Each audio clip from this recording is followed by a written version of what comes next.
አብረን እንማ ስሙ እንደው ዝም ብዬ ሳስብ እንትና በደንብ ፍቅር የሚሰጣት ይመስለኛል አዶናይ ከጆን ዳንኤል ይበለጣል። ለምን በሉኝ፣ ጆን ዳንኤል ገና ልጅ ነው። ሲቀጥል ከሀገር አልወጣም። ጆን ዳንኤል ስማርት ናት፣ ጨዋታ ምናምን ነው እንጂ ፍቅር ምናምን የኔ ማር የኔ ፍቅር ምናምን ኢትዮጵያ ሀገር ላይ ከሀገር ውጭ ያልወጡ ወንዶቻችን ስለ ፍቅር ብዙ አያውቁም ጋይስ። ሴትን ልጅ እንዴት ትሪት ማድረግ እንዳለብህ፣ እንዴት ፍቅር መስጠት እንዳለብህ፣ እንዴት መንከባከብ እንዳለባቸው አገር ላይ ያሉ ወንዶች ብዙም አያውቁም ጋይስ።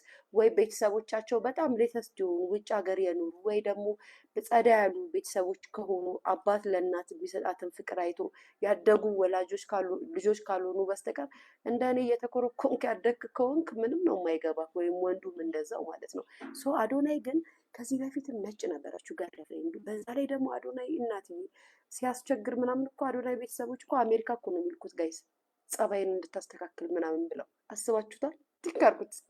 ኧረ ጃኒማ ጎበዝ ናት፣ ደህና ቦታ ነው የገባችው ጋይስ። ከሆነም ያርግላት ጋይስ፣ ከሆነም ያርግላት። በዛ ላይ ለሴት ልጅ ሪስፔክት አለው። ሲፎራ ካልገዛልሽ ምን ይሰራልሻል ብሎ እኮ ለመጀመሪያ ጊዜ ሚዲያ ላይ ወጥቶ በድፍረት የተናገረው አዶናይ እኮ ነው ጋይስ። ሴቶቻችን እኮ ካለ ሲፎራ አንቀባም ብለን እንድናምጽ ባሎቻችን ላይ ቦይፍሬንዶቻችን ላይ ያደረገው እኮ አዶናይ እኮ ነው ቤተሰብ።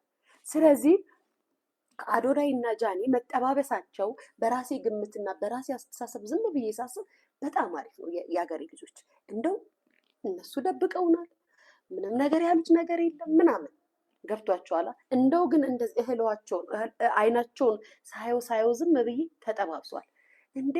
እንዴት ነው በጆን ዳንኤል ልደት ቀን ሃፒ በርዝደይ ጆዬ ሳትል አድግራት ሄደችው ጋይስ። ዞር ስትል እኮ መኪና ውስጥም ዞር ስትል አዶናይ ነው፣ በዚህም ዞር ስትል አዶናይ ነው ጋይስ።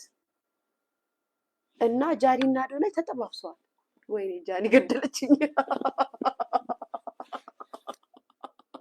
አይ ጃዬ እኔ ደስ ይለኛል። በነገራችን ላይ እንደው ቢሆን አልናደደብሽም። ምክንያቱም እንዳልኩሽ ፍቅር አሰጣጥ ይችላል አዶናይ። እንደነገርኩሽ ነጭ ነበረች። እነሱ ውጭ ሀገር የኖሩ ወንዶች ደግሞ ይችሉበታል ትሪት ማድረግ።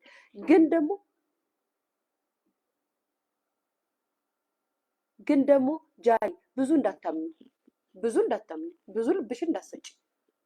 ቤተሰብ አብረን እንምከራታ። ተው እንጂ ብዙ ልብሽ እንዳሰጪ። አንቺ የዋህ ነሽ፣ የምሬን ነው። ብዙ ዝም ብለሽ ልብሽን እንዳሰጪ፣ ከላይ ስጪ።